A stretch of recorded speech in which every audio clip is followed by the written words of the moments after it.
Sanad itu gini aja. Pernah kursus bahasa Inggris? Pernah otodidak bahasa Inggris? Mana yang lebih cepat?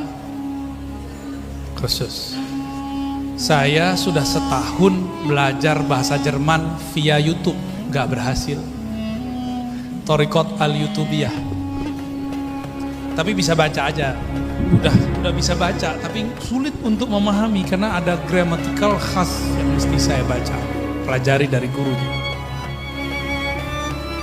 Itu nasib al-Yutubiyun. Dulu di masa ahlul hadis disebut dengan as-suhufiyah, as-suhufi.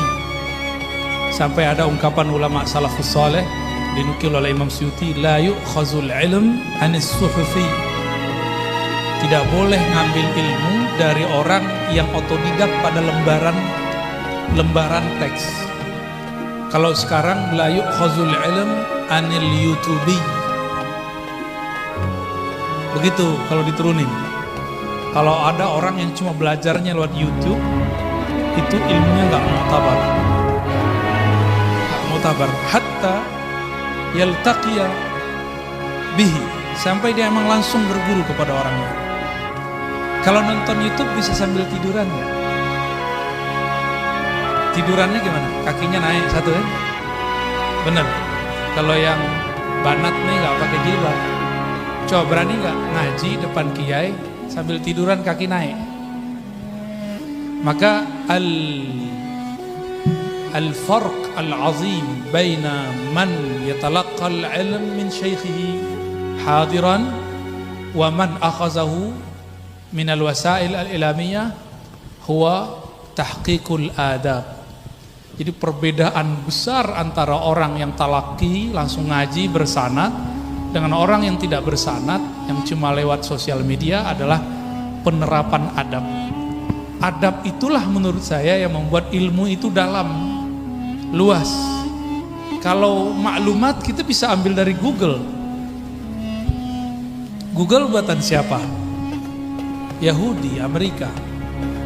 Masa kiai akidah Asy'ari, mazhab Syafi'i, Thoriqat Syazili, Naqsyabandi, Qadiri, Idrisi mau ngajar browsingnya ke Google? Kenapa nggak browsing kepada marojek yang sudah ada? Kenapa nggak browsing kalau dia mau ngajarin tasawuf? Tasawuf kan mahalnya kolbu dan ruh. Kenapa dia nggak menggoogle kolbunya? Bisa di-search di sini. Itu namanya Khidiriyah. Ilmu Nabi Khidir itu bukan ilmu yang mastur fil kutub, bukan yang tertulis di kitab, tapi yang madfun fis sudur, yang terkubur di dalam diri. Ini yang disebut Thariqah al-Khidiriyah. Mesti ada pembimbingnya.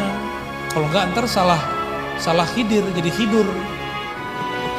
Bukan ketemu Nabiullah Khidir alaihissalam balia, malah ketemunya sama Azazil, iblis laknatullah alaihi. Dan itu mirip-mirip, polanya hampir sama. Sama-sama dapat ilham, tapi ini ilham Rabbani, ini ilham Azazili. Dua hal yang berbeda gitu. Jadi yang pertama tadi, kenapa perlu ada sanad?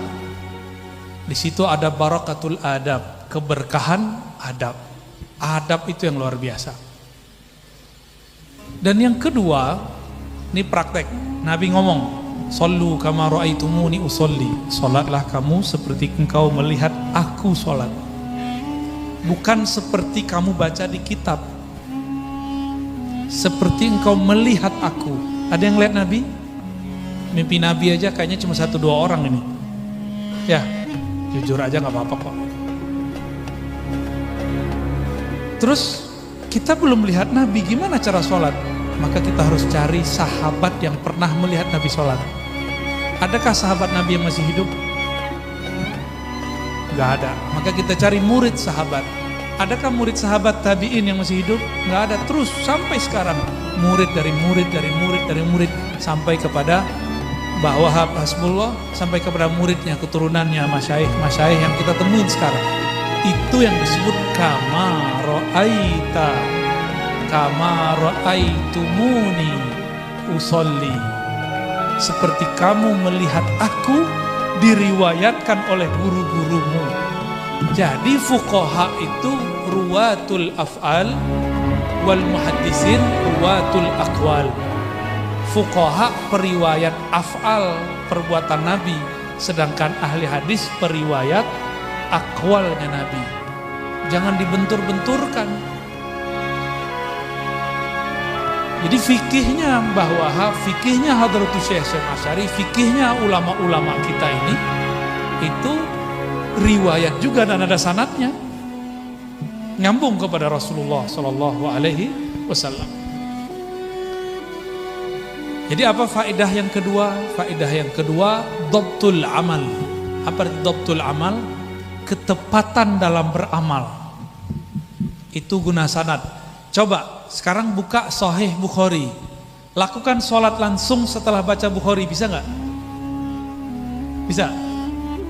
Di Sahih Bukhari tidak ada satu hadis yang menggabungkan dari niat, takbir sampai assalamualaikum, nggak ada. Apalagi zikir ba'da sholat, itu nggak ada yang gabungan.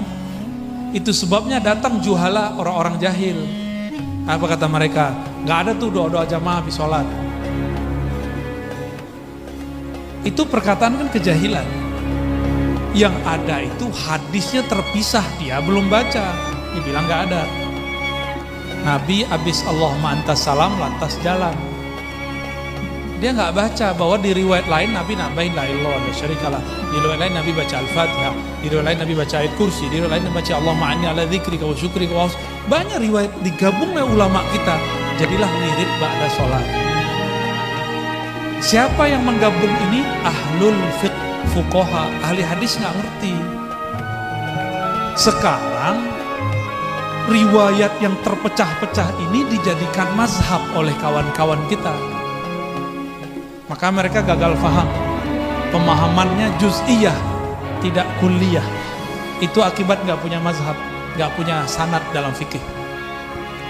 Oleh karena itu ada sanad namanya sanad fikrah, pemikiran, ada sanad ijazah, ada sanad tarbiyah ruhiyah.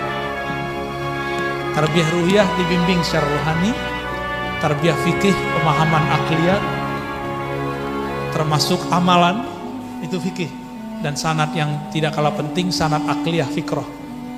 Nah, nanti akan muncul rumah-rumah Quran, dia punya sanad ijazah tapi fikrahnya bukan ahlu sunnah. Mohon hati-hati.